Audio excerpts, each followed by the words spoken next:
الحمدللہ رب العالمین والصلاة والسلام علی سید الانبیاء والمرسلین۔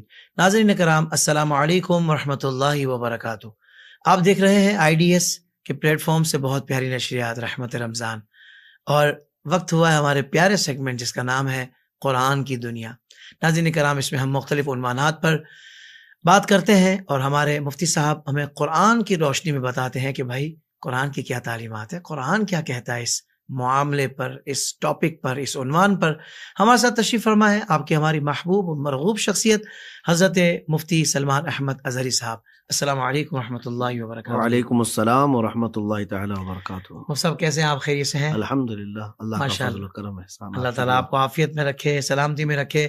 ناظرین کرام، آج جو ہمارا ٹاپک ہے وہ بھی بہت اہم ہے۔ یقیناً ہر بندہ مومن کی چاہت ہے کہ دنیا سے جب میں رخصت ہوں تو مجھے میں ایمان سلامت لے کر جاؤں، موت سے پہلے مجھے گناہوں سے سچی توبہ نصیب ہو جائے، توبۃ النصوحہ نصیب ہو جائے۔ لیکن ہمیں تو نہیں پتہ کہ کس وقت اجل آ جائے گی، کس وقت روح قبض ہو جائے گی، کس وقت موت آ جائے گی۔ تو ہمیں قرآن اسلوب بتاتا ہے کہ بھائی توبہ کب کب کرنی ہے، توبہ کس طرح کرنی ہے، توبہ کی اہمیت کیا ہے، توبہ کا طریقہ کیا ہے۔ تو آج اس اہم ترین ٹاپک پر گفتگو کرنے کے لیے ہم نے حضرت سے گزارش کی ہے۔ آئیے سوالات کا آغاز کرتے ہیں، اور میں یہاں سے آغاز کروں گا مفتی صاحب۔ انسان دنیا میں اچھائیاں بھی کرتا ہے اور کبھی بھٹک کر برائیاں بھی کرتا ہے، تو جب بندہ بہت گناہ کر لے تو اس کا ازالہ کیسے ہوگا؟ حضور یہ ارشاد فرمایا کہ قرآن اس بارے میں کیا رہنمائی دیتا ہے؟ الحمدللہ وکفا وسلام علی حبیبہ المصطفیٰ، اما بعد فاعوذ باللہ من الشیطان الرجیم، بسم اللہ الرحمن الرحیم، اللہم صل علی سیدنا محمد وآلہ وصحبہ وبارک وسلم صلاۃ دائمۃ سرمدا ابدا۔ جی بالکل، قرآن پاک مکمل کتاب ہے، رہنما کتاب ہے، تو ہر چیز کا تو جواب یہ خود ہی بیان فرمائے گی۔ تو انسان کو جب وہ ہدایت کا راستہ بتاتا ہے تو پھر کبھی اگر وہ بھٹک گیا، کبھی بہک گیا، تو اس سے بچنے کا یا اس سے واپس آنے کا راستہ بھی تو قرآن ہی بتائے گا۔ کیا بات ہے، واہ واہ۔ تو آپ نے بہترین سوال کیا ہے کہ جب کسی سے گناہ ہو جائے تو پھر اس کا ازالہ کیسے؟ دیکھیں، اسلام میں ایک کانسیپٹ ہے توبہ کا۔ توبہ تو بندہ جو ہے جب رب تبارک و تعالیٰ کی بارگاہ میں واپس آ جائے، پلٹ آ جائے، تو اسی پلٹنے والی کیفیت کا نام توبہ ہے۔ سبحان اللہ، سبحان اللہ۔ تھپڑ مارنے گال پر اس کا نام نہیں ہے، اور نہ ہی کان پکڑنے کا نام ہے، پلٹ آنے کا نام۔ اللہ تبارک و تعالیٰ کی طرف سے پھر سے آ گیا اسی جگہ پر جہاں رب تعالیٰ کی منشا ہے، مرضی ہے، یہ توبہ ہے۔ اور توبہ کے متعلق تو فرمایا ہے، قرآن تو کہتا ہے ان اللہ یحب التوابین و یحب المتطہرین۔ یہ ازالہ میں بتا رہا ہوں، ابھی میں نے توبہ کی آپ کو تعریف نہیں بتائی، سمجھ گیا میں۔ ازالہ کہ بندہ جو ہے گناہوں کے بعد واپس اس دلدل سے کیسے آ سکتا ہے، تو اس کے لیے اللہ نے یہ دروازہ رکھا ہے توبہ کا۔ سبحان اللہ۔ اور رب تعالیٰ فرماتا ہے بے شک اللہ توبہ کرنے والوں کو پسند کرتا ہے اور پاک رہنے والوں کو پسند فرماتا ہے۔ سبحان اللہ، سبحان اللہ۔ مفتی صاحب، ظاہر بات ہے بنیادی سوال یہی ذہن میں آتا ہے کہ بھئی توبہ کہتے کسے ہیں؟ بیسیکلی اس کو بھی تو سمجھنے کی ضرورت ہے نا، اور ساتھ ہی یہ بھی ارشاد فرما دیجیے گا کہ کیا ہر قسم کا گناہ توبہ سے معاف ہو جاتا ہے؟ ہاں بالکل، آپ کو یہ بھی سمجھ کے چلنا چاہیے کہ توبہ ہے کیا چیز۔ جی، لوگوں میں یہ چیز جو پھیلی ہوئی ہے اس کا نام ہی توبہ نہیں ہے، جیسے کان پکڑ لیا، گال پر تھپڑ مار لیا، نہیں، بلکہ توبہ کے جو اصول ہیں، اس کے جو شرائط ہیں، اس میں پہلی شرط یہ ہے کہ جو کیا ہے گناہ یا جو برائی، اس پر پچھتاوا ہو، نمبر ایک۔ اچھا، شرمندگی تو ہونی چاہیے، میں نے جو کیا ہے وہ غلط ہے، ندامت ہو، تو ندامت آئی تو توبہ کا پہلا درجہ اس کے اندر آ گیا ہے۔ صحیح۔ دوسری چیز یہ ہے کہ عزم، کہ اب نہیں کروں گا، اب دوبارہ نہیں کروں۔ یہ توبہ کے میں شرائط بتا رہا ہوں، اصول بتا رہا ہوں۔ بالکل صحیح۔ اور پھر اگر جیسے حقوق ضائع کیے ہیں کسی کے تو اس حقوق کی تلافی بھی کرے۔ تو یہ سب چیزیں ملا کر کے جب بندہ توبہ کرتا ہے تو پھر اس توبہ کا اسے فائدہ بھی ہے، اور یقیناً فرمایا گیا کہ توبہ ما سبق، جو کچھ بھی ہوا ہے سب معاف کرتا ہے۔ یعنی اللہ تبارک و تعالیٰ توبہ کے ذریعے ساری چیزیں معاف فرماتا ہے، حتیٰ کہ کفر و شرک سے بھی بندہ توبہ کیا ہے تو معاف کر دیا جائے گا، اللہ اکبر، پچھلی زندگی اس کی معاف کر دی جائے گی۔ صحیح۔ اب آپ نے جو سوال کیا ہے کہ ہر قسم کا گناہ معاف ہوتا ہے توبہ جی سے، حضور. تو بالکل ہر قسم کا گناہ معاف تو ہوتا ہے، ہم، یعنی توبہ کرنا تمہاری ذمہ داری ہے. صحیح. اب قبولیت یہ رب تبارک و تعالیٰ کی شان ہے، بندوں میں سے کسی کو یہ کہنے کا حق نہیں کہ اس کی توبہ نہیں قبول ہوئی، اس کی توبہ نہیں قبول ہوئی. رب تبارک و تعالیٰ کی یہ منشا ہے اور اس کے فضل پر ہے، ہم، کیونکہ کفر سے بھی توبہ کرے گا، شرک سے بھی توبہ کرے گا تو اللہ تبارک و تعالیٰ معاف فرمائے گا. ایسا ہے کہ قرآن پاک میں جو فرمایا ہے کہ اللہ تعالیٰ فرماتا ہے ان اللہ لا یغفر ان یشرک بہ ویغفر ما دون ذلک لمن یشاء، کہ اللہ تبارک و تعالیٰ شرک کو معاف نہیں کرے گا صحیح. اور اس کے علاوہ جو کچھ بھی ہے اس کو معاف کرے گا. اس سے مراد نہیں معاف کرے گا کیا ہے؟ بغیر توبہ کے گیا ہوا ہے تو صحیح. اللہ اکبر. اللہ اکبر. توبہ یعنی اس سے رجوع کیے بغیر گیا ہے دنیا سے تو یہ تو معاف نہیں یہ ہوگا. معاف نہیں ہوگا. اللہ ہاں اکبر. اگر دوسرے سارے گناہ ہیں، توبہ نہیں کیا تھا اور ویسے ہی چلا گیا دنیا سے، ہم، تو مولا کریم اگر چاہے تو ہم، وہ بھی معاف کر دے گا دوسرے واہ گناہوں واہ کی بھی، واہ واہ واہ. لیکن شرک اور کفر نہیں معاف ہوگا. اللہ اکبر. اللہ اکبر. کبھی کبھی مصطفی یہ بھی خیال آتا ہے کہ یار بار بار مطلب گناہ کرتا ہوں، توبہ کرتا ہوں مگر بچ نہیں پاتا، پھر گناہ ہوتے ہیں، یہ سوچ کر بندہ پھر توبہ کرنا ہی چھوڑ دے کہ یار میں تو چھوڑتا ہی نہیں ہوں، تو کیا یہ مناسب ہے؟ یہ اس طرح کا جو خیال آ رہا ہے یہ شیطان کی چال بازیاں ہیں. ہم، چال بازیاں ہیں کہ شیطان اب تم کو یہ وسوسہ ڈال کر کے دور کرنا چاہتا ہے کہ بندہ توبہ کیا اور اس کے بعد پھر گناہ کیا تو شیطان دل میں یہ ڈالتا ہے کہ تو دھوکے باز ہے، ہم، اللہ تبارک و تعالیٰ کو دھوکہ دے رہا ہے. نہیں، رب تبارک و تعالیٰ نے کہاں یہ فرمایا کہ ایک بار توبہ کرے گا تو معاف کروں گا، 2 بار کرے گا تو قبول ہوگا، پھر تیسری بار نہیں، بلکہ وہ تو رحمان، اس کی وسعت ایسی رحمت کی ہے، اللہ سمندر کے جھاگ کے برابر بھی گناہ ہو تو رب تبارک و تعالیٰ معاف فرمائے گا. اللہ اکبر. سبحان اللہ. بندے کو کبھی بھی مایوس ہو کر کے یہاں نہیں بیٹھنا ہے کہ اب کیا ہوگا، 80 سال کا ہو گیا، 70 سال کا ہو گیا، اب کیا ہوگا. یہاں پر مولانا کی ایک حکایت میں آپ کے سامنے عرض کرتا ہوں. مولانا جلال الدین رومی اس کو فرماتے ہیں کہ مدینے میں رہنے والا ایک بوڑھا شخص جو بانسری بجا کر کے اپنی کمائی کرتا تھا، روزانہ اس کا کام یہی تھا کہ بانسری بجاتا، اچھی راگ نکلتی تھی، لوگ اس کو پیسے دیتے تھے. لیکن جیسے جیسے بڑھاپا آیا تو اب سانس پھولنے لگ گئی، اب وہ لے بیٹھ نہیں پاتی، سر نہیں آ پاتے، اب لوگ سننا چھوڑ چکے، ہم، اب آمدنی نہیں ہے، بھوکا ہو گیا، کلاش ہو گیا. یہ جنت البقیع کی طرف آیا. یہ دور ہے حضرت عمر فاروق رضی اللہ تعالیٰ صحیح. عنہ. تو اب یہ آیا جنت البقیع میں آ کر کے اس نے اپنی بانسری توڑ دی، 80 سال کا ہو گیا ہے، اور رونے لگا. کہا کہ دنیا نے مجھے اب چھوڑ دیا ہے، اب میری کمائی کا جو ذریعہ تھا، نہ مجھ سے یہ بانسری بج پاتی ہے، نہ میں بجا پاتا ہوں، اور نہ میری آمدنی ہے. لیکن اب لوگ مجھ سے کترانے لگ گئے، راستہ چھوڑنے لگ گئے. میرے پالنہار، کیا تو بھی مجھے چھوڑ دے گا؟ اللہ. کیا میرا تو رزاق نہیں ہے؟ مجھے رزق تو نہیں عطا کرے گا؟ وہ بوڑھا درد سے رو رہا تھا اور روتے روتے وہاں پر غش کھا کر کے جنت البقیع میں گرا ہوا تھا. حیرت کی بات ہے کہ روایت میں بتایا گیا حضرت عمر فاروق رضی اللہ تعالیٰ عنہ مسجد نبوی میں اس وقت تھے تو آرام کر رہے تھے. رسول کریم صلی اللہ علیہ وسلم تشریف لائے. کہا عمر اٹھو، اللہ کا حکم ہے، اس کا ایک محبوب بندہ بھوکا ہے، اپنے گھر سے کھانا لے جاؤ، اس کو کھلاؤ. اللہ اکبر. حضرت عمر دوڑے دوڑے آئے اور لے کر کے کھانا اپنے گھر سے. جب یہاں تلاش کرتے ہیں کون ہے، ایک بوڑھا گرا ہوا ہے، اور اس کو اٹھایا. کہا کیا بات ہے، یہاں کیوں سویا ہے، بھوکا ہے تو؟ اس نے کہا ہاں بھوکا تو ہوں، مجھے کھانے کی ضرورت ہے. لیکن امیر المومنین کو سامنے دیکھ کر کے تو کپ کپی بھی ہے کہ کہیں پکڑے ماریں گے، ابھی کیا کریں گے، سزا دیں گے. آپ نے اس کو توشادان کھول کر کھلایا بھی. جب کھایا تو اس بوڑھے نے پوچھا کیا آپ مجھے جانتے ہیں؟ حضرت عمر نے کہا مجھے نہیں معلوم، تو ہے کون؟ کہا پھر کھلانے کے لیے اتنی رات آئے؟ کہا اے نادان، یہ میرے گھر سے میں اپنے ارادے سے نہیں آیا، میں تو سویا تھا، خواب میں رسول رحمت صلی اللہ علیہ وسلم تشریف لائے اور کہا کہ فلاں ایک بندہ بھوکا ہے، اللہ کا حکم ہے، جاؤ اپنے گھر سے کھانا لے کر جاؤ، اسے کھلاؤ. جیسے ہی حضرت امیر المومنین نے یہ فرمایا، وہ بوڑھا چیخ مار کر کے گرتا ہے. اور کہتا ہے کہ رحمان تیری رحمت کیسی، 80 سال تجھ سے دور رہا، آج آیا تو آج تو نے وقت کے خلیفہ کو کھانا دے کر میرے پاس بھیجا ہے۔ کوئی ایسا وقت ہے نہیں اللہ اکبر، کہ جب گناہوں کی توبہ نہیں ہوتی ہو۔ اللہ وہ رحمان ہے، جس وقت چاہے اپنے بندے کو قبول فرمائے۔ اللہ، یہ ماحول بن چکا ہے۔ تو پھر لگے ہاتھوں ایک بات اور بھی عرض کر جی دیتا حضور ہوں، بالکل کیونکہ قرآن کا یہ فلسفہ ہے کہ تمہیں مایوس نہیں ہونا ہے۔ صحیح، اللہ نے جب فرمایا کہ کفر و شرک کے علاوہ جو بھی گناہ ہے وہ معاف فرمائے گا۔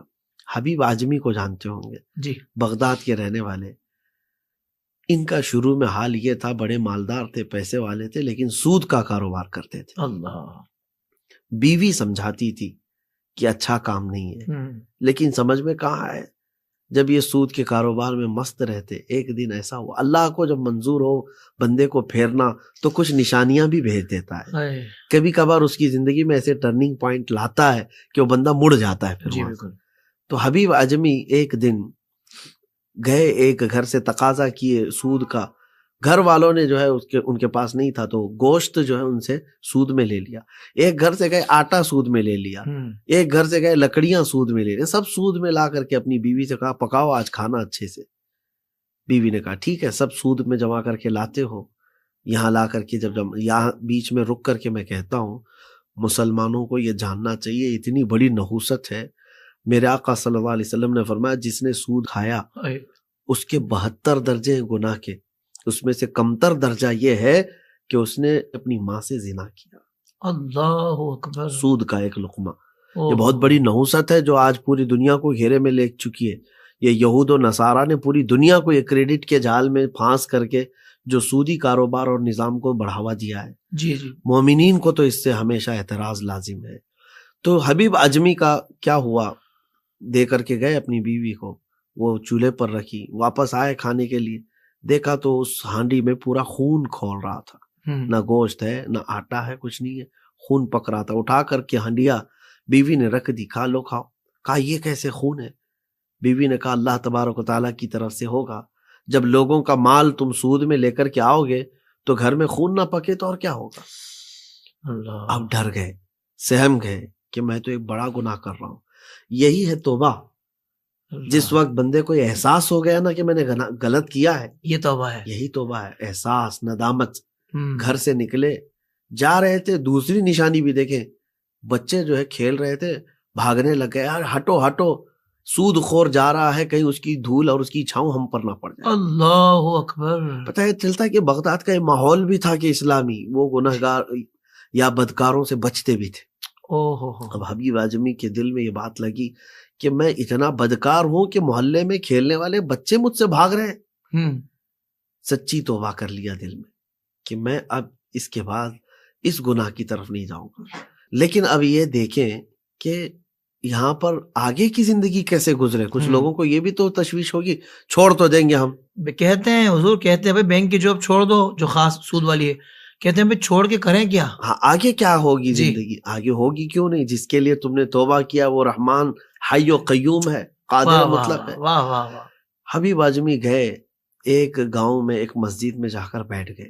کام تو کچھ آتا نہیں تھا، کہیں مزدوری کی نہیں تھی، پیسے والے تھے، سود پر چلتا تھا، اب سب چھوڑ دیا تو جا کر بیٹھے۔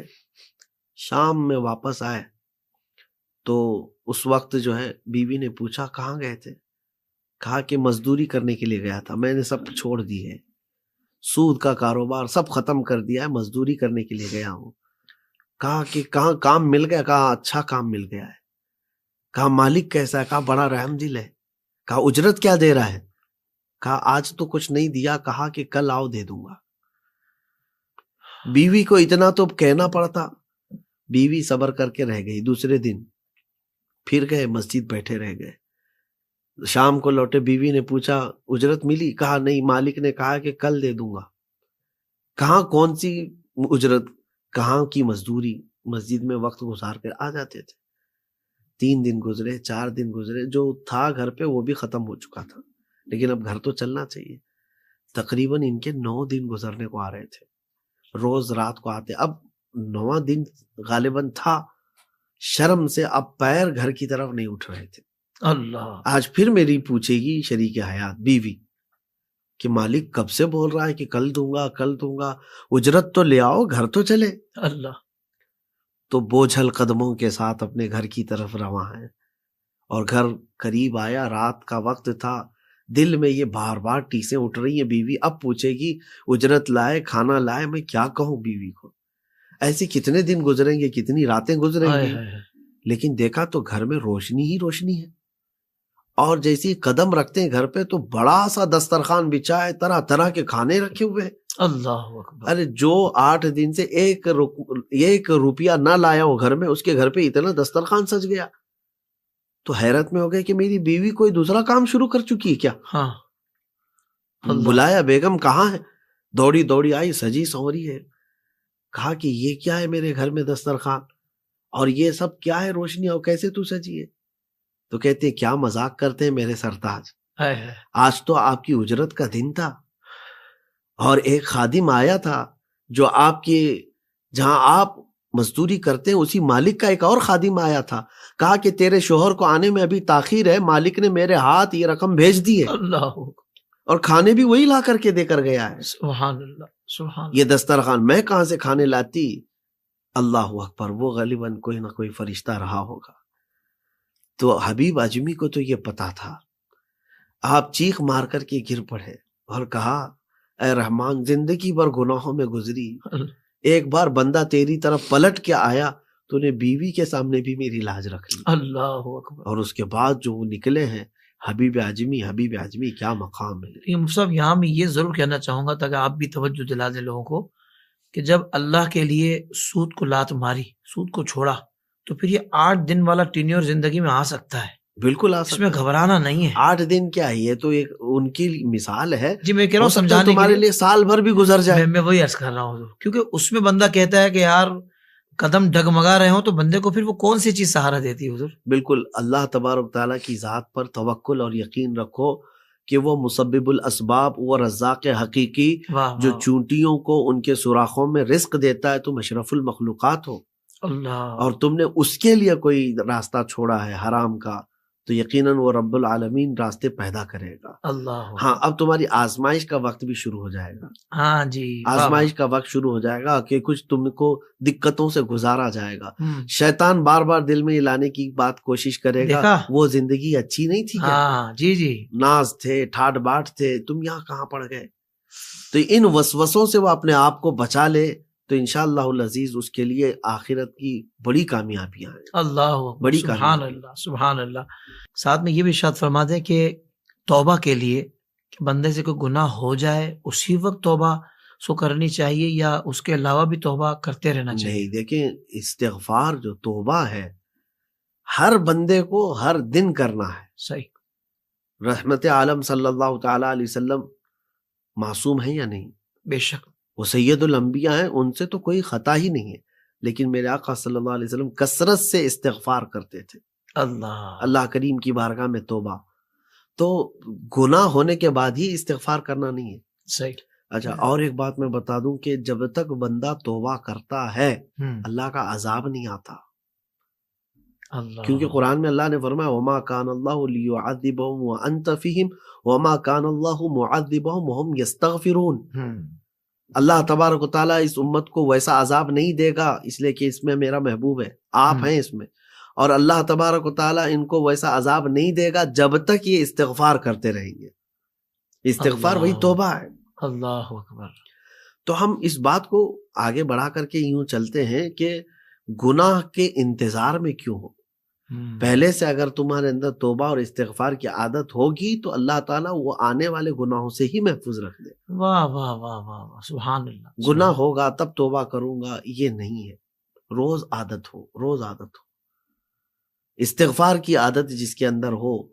یہاں تو آپ کو حضرت نوح علیہ السلام کی وہ بات میں بتاؤں، سورہ نوح میں موجود ہے کہ آپ کے پاس جب یہ بتایا گیا کہ بارشیں نہیں ہیں اور مال میں کمی ہے، اولاد میں نہیں، تینوں چیزوں کے لیے آپ نے ایک ہی جواب دیا۔ سورہ نوح میں یہ آیت موجود ہے، حضرت نوح علیہ السلام نے فرمایا فَقُلْتُ اسْتَغْفِرُوا رَبَّكُمْ إِنَّهُ كَانَ غَفَّارًا، یرسل السماء علیکم مدرارا ویمددکم باموال وبنین ویجعل لکم جنات ویجعل لکم انہارا. فرماتے ہیں کہ حضرت نوح علیہ السلام نے کہا کہ اپنے رب سے استغفار کرو. جی. کیا ہوگا اس سے؟ کہ وہ آسمان سے بارشیں برسائے گا. استغفار سے اللہ بندہ توبہ کرتا رہے، استغفار کرتا رہے، رب رحمتیں برسائے گا. اور پھر تمہیں مال سے اور اولاد سے اللہ تبارک و تعالیٰ مدد فرمائے گا. صحیح. وَيَجْعَلْ لَكُمْ جَنَّاتٍ وَيَجْعَلْ لَكُمْ أَنْهَارًا. اللہ تعالیٰ فرماتا ہے سورہ نوح میں کہ تمہارے لیے اللہ تعالیٰ حسین باغات بنا دے گا، تمہارے لیے حسین نہریں ہوں گی. کس بنیاد پر؟ صرف توبہ اور استغفار پر. تو یہاں پر کئی چیزوں کی رکاوٹ جو ہے نا، اللہ تبارک تعالیٰ کی رحمت سے دوری، یہ گناہوں سے توبہ نہ کرنا ہے. اللہ اکبر. بندہ کثرت سے روز توبہ کرتا رہے، استغفار کرتا رہے، یہ رکاوٹ ہٹ جائے گی. بعض لوگ جو صرف وظیفے کے چکر میں ہیں، بعض لوگ جو صرف تعویذ کے چکر میں ہیں، روزی کی بندش، رکاوٹ، گھروں میں یہ معاملات، یہ ساری چیزیں، یہ رکاوٹ جو ہے نا ہم نے اپنے اعمال سے بنا لی ہے. رب تبارک و تعالیٰ کی رحمت کو پورا اپنے اوپر لینا ہو تو یہ رکاوٹ کو ہٹاؤ، اور یہ رکاوٹ ہٹے گی تو استغفار کے ذریعے سے. واہ واہ واہ واہ. استغفار کے ذریعے سے. سبحان اللہ. جب وبائیں پھیل جاتی ہیں تب بھی حکم ہے کہ کثرت سے استغفار کرو. جب چاند اور سورج کو گہن لگتا ہے تب بھی کہا گیا ہے کہ استغفار کرو، توبہ. تو یہ ایک بہت ہی بڑا آلہ ہے جو آپ کو ان گناہوں کے دلدل سے بھی نکالے گا اور بے سکونی اور بے قراری کی کیفیت سے بھی نجات دے گا. اور رب تبارک و تعالیٰ اس کو طمانین قلب عطا فرمائے گا. سبحان اللہ سبحان اللہ. اچھا مفتی صاحب، ایک اور بڑا اہم سوال میرے ذہن میں آ رہا تھا کہ جیسے نمازیں قضا ہو گئی ہیں تو توبہ کر لی تو اس کو دوبارہ ادا بھی کرنا ہے کہ؟ یہ اہم سوال ہے. توبہ جو ہے، جی دیکھیں، گناہوں سے توبہ کرنا ہے تو الگ الگ قسم کے ہیں گناہ. صحیح. اب جیسے حقوق اللہ ہے، اس میں بھی 2 قسمیں ہیں. اچھا. شراب پیا ہے، یعنی یہ گناہ کیا ہے، یہ حقوق اللہ ہے، ان سے توبہ کرے گا. صحیح. اور ان کی طرف واپس نہ لوٹنے کا عزم کرے گا. ٹھیک ہے. ٹھیک ہے، یہ گناہ نہیں کرے گا. جھوٹ بولا ہے، یہ ساری چیزیں. لیکن حقوق اللہ میں کچھ اور بھی ہیں، جیسے نماز، روزہ، حج، زکوٰۃ، جو اللہ نے اس پر فرض کیا تھا اور یہ اس کو ترک کر چکا ہے. صحیح. تو یہاں صرف توبہ سے نہیں ہے، بلکہ ان کو لوٹانا بھی پڑے گا آپ کو. قضا بھی کرنا ہوگا اور توبہ بھی کرنا ہوگا آپ کو. صحیح. توبہ کس بات کی؟ کہ ان کو ان کے وقتوں پر نہیں ادا کیا تھا، وہ بھی اپنے آپ میں ایک گناہ ہے، اس کی میں توبہ کر رہا ہوں. لیکن اس کو ریپلیس کرنا ہے آپ کو. قضا پڑھنا ہے، روزے کی بھی قضا کرنا ہے. اور حج اگر نہیں کیا ہے تو حج تو اس کو کرنا ہی ہے، زندگی بھر اس کا ٹائم ہے. زکوٰۃ پچھلے وقتوں کی نہیں ادا کیا تو سب ملا کے ابھی کرنا ہی ہے اس کو. صحیح. تو ان عبادات میں، یعنی ان حقوق میں اگر پامالی ہوئی ہے اس سے، اللہ تبارک تعالیٰ کے حقوق میں، تو یہ صرف محض توبہ سے معاف نہیں ہوں گے. اچھا. تو ان کو واپس ادا بھی کرنا ہوگا. تو مفتی صاحب، بندہ یہی سوچ کر کہ نہیں یار اب اتنے سالوں کی نمازیں جو چھوٹ گئی ہیں، یہ نمازیں میں نے نہیں پڑھی تو یہ کب ادا ہوں گی اور کیسے کروں گا، یہی سوچ کر توبہ نہ کرے تو یہ کوئی سودا گھاٹے کا کر رہا ہے. یہ کیا بہت بڑے گھاٹے کا سودا کر رہا ہے. میں اس کو بتاتا ہوں کہ تیرے ہاتھ میں نہیں ہے کمپلیٹ تک پہنچنا. چلو تمہارے 5 سال کی 10 سال کی نمازیں قضا تھی، لیکن اٹھ تو جاؤ ایک بار کہ مجھے واپس کرنا ہے قضا. صحیح. اور تم اسی سے پہلے ہی سے ڈر گئے کہ اب ہوں گی کہ نہیں ہوں گی، کیا معلوم، عمر میری کتنی ہے کیا معلوم، اب چھوڑ ہی بیٹھے ہو. یہی میں نے شروع میں بتایا تھا. حضور پاک صلی اللہ علیہ وسلم نے فرمایا شیطان کی چال بازیاں ہیں جو تمہیں دور رکھنا چاہتا ہے. آپ نے شروع کر دیا، چلے مان لیتے ہیں، شروع تو کر لیا آپ نے. کسی نے فار ایگزامپل کہ نہیں میری پچھلی نمازیں ہیں، اب میں دوہرا رہا ہوں، قضا کر رہا ہوں، موت آ گئی. رب تبارک تعالیٰ کی رحمت سے امید ہے کہ یہ بندہ توبہ کے راستے پر نکلا تھا، آگے کا اللہ معاف فرمائے. واہ واہ واہ واہ، سبحان اللہ. کیونکہ اب اس کے پاس وقت نہیں، وہ چل تو پڑا تھا. کیا بات ہے چل تو پڑا تھا. وہ بنی اسرائیل کا وہ واقعہ جو بخاری شریف میں موجود ہے، حضور صلی اللہ علیہ وسلم نے فرمایا 100 انسانوں کا قتل کیا ہوا آدمی تھا، اور اس کو جب یہ کہا گیا کہ تو جا کر کے تو توبہ کر لے، توبہ کیا نہیں تھا لیکن نکل پڑا تھا، بیچ راستے میں اس کی موت ہو گئی. اور یہ بخاری شریف میں موجود ہے. اللہ اکبر. اور رحمت کے اور عذاب کے فرشتے آ کر کے اس کو لے جانے کے لیے تکرار کر رہے تھے کہ یہ توبہ کیا ہوا نہیں ہے، لیکن چلا تھا راستے پر. کہ اب میں چھوڑ دیا ہوں ساری چیزیں، اب آگے نہیں کرنے والا ہوں. چل تو پڑا تھا. عذاب کے فرشتے کہہ رہے تھے کہ یہ گنہگار ہے، رحمت کے فرشتے کہتے نہیں توبہ کے لیے نکلا تھا. برابر بیچوں بیچ میں گرا ہوا ہے. اللہ اکبر. کیونکہ حکم یہ تھا کہ اگر یہ نیکوکار سے قریب ہے تو اس کو رحمت والے لے جائیں، اپنے گھر سے قریب ہے تو عذاب والے لے جائیں. ابھی راستہ ہی شروع نہیں ہوا ہے. ہائے ہائے ہائے. یہ بھی تو ایک ایسی ہی اللہ تبارک و تعالیٰ کی طرف سے بخشنے کا بہانہ ہی تو ہے. اللہ اب اکبر. بیچوں بیچ گرا ہے تو پھر اللہ کا حکم ہوا. یہ دیکھو کس طرف منہ کر کے گرا ہے. دیکھا گیا کہ وہ نیکوکار کے گھر کی طرف منہ کر کے گرا ہوا ہے. تو اس کو کہا گیا کہ بخش دو، رحمت والے لے جائیں. اللہ اکبر. تو چلا تو تھا اس راستے پر. تو میں کہتا ہوں کہ گھبرا کر کے پہلے ہی سے یہ سوچ لیا کہ اب میری نمازیں کیسے ہو پائیں گے. شروع تو کرو. روزانہ تم اپنی پچھلے قضا نمازوں کی ایک ایک دن کی، دو دو دن کی شروع تو کرو. بہت پیاری بات. اور اگر اللہ تبارک و تعالیٰ نے چاہا تو تمہاری پوری عمر میں وہ بھی مکمل ہو جائیں گی اور صاف ستھرے بارگاہ الہی میں جاؤ گے. سبحان اللہ. پورے قضا ادا ہو چکی ہوں. پہلے تو قضا کرنا گناہ تھا، گناہ ہو چکا ہے، لیکن اب ازالے کا طریقہ یہ ہے. بہت اچھا. لیکن اس کے بیچ میں ہی اگر موت آ بھی گئی ہے تو رب تبارک و تعالیٰ کی بارگاہ میں اس کا اجر ہے. اللہ اللہ. اور امید ہے رب تعالیٰ کی ذات سے کہ وہ اگلی چیزیں اس بنیاد پر معاف فرما دے کہ اس کے پاس وقت نہیں رہا زندگی کا، ہوتا تو شاید وہ بھی ادا کر لیتا. اس لیے نیت تو تھی اس کی ادا کرنے کی، معاف کر دیا جائے. بالکل صحیح. مطلب آخر میں ایک اور بات ارشاد فرما دیں کہ ماں کا دل دکھایا ہے، والد کا دل دکھایا ہے، یا آس پڑوسیوں کا، یا اپنے گھر میں کسی کا، یا باہر کسی کا، صرف اللہ سے توبہ کر لے کافی ہو جائے گا. اب دیکھیں یہ بھی ایک سوال کا ایک الگ انداز آپ نے اختیار کیا ہے. توبہ میں نے دو چیزیں تو بتا دی تھی کہ حقوق اللہ ہے، اور ان میں بھی دو کہ یعنی جیسے کچھ گناہ ایسے ہیں جن میں صرف توبہ کرنا اور عزم مصمم کرنا ہے. کچھ گناہ ایسے ہیں جن میں توبہ بھی کرنا ہے اور وہ جو ہم نے چھوڑ دیے اعمال ان کو ریپلیس کرنا ہے، یعنی قضا کرنا ہے، ادا کرنا ہے. یہ تو ہو گئے اللہ کے حقوق. لیکن جو حقوق العباد ہیں یہاں بھی توبہ تو کرنا ہے. آپ کا دل دکھایا کسی نے، یا ماں کا دل دکھایا کسی نے، کسی کا مال غصب کر کے بیٹھا ہوا ہے، ساری چیزیں. تو یہاں یہ نہیں ہے کہ رب تعالیٰ کی بارگاہ میں توبہ کر لیا تنہائی میں، نہیں. حقوق العباد کا معاملہ اتنا سخت ہے کہ بندہ جب تک بندے کو معاف نہیں کرے گا اللہ نہیں معاف کرے گا. تو اب ظاہر سی بات ہے توبہ کے ساتھ پھر یہ معافی تلافی بھی ضروری ہے. اللہ اکبر. جس کے ساتھ تم نے یہ برا کام کیا ہے، مال غصب کیا ہو یا دل کو ٹھیس پہنچایا ہو، گالی گلوچ کیا ہو، تم کو تو اس سے معافی تلافی کرنی ہوگی. وہ بندے کو یہیں پر راضی کروا لو. اور اگر تم یہ چھوڑ دیے یہ بہت بھاری ہونے والا ہے. خود حضور نے فرمایا صحابہ سے، جانتے ہو بڑا مفلس کون ہے، غریب کون ہے؟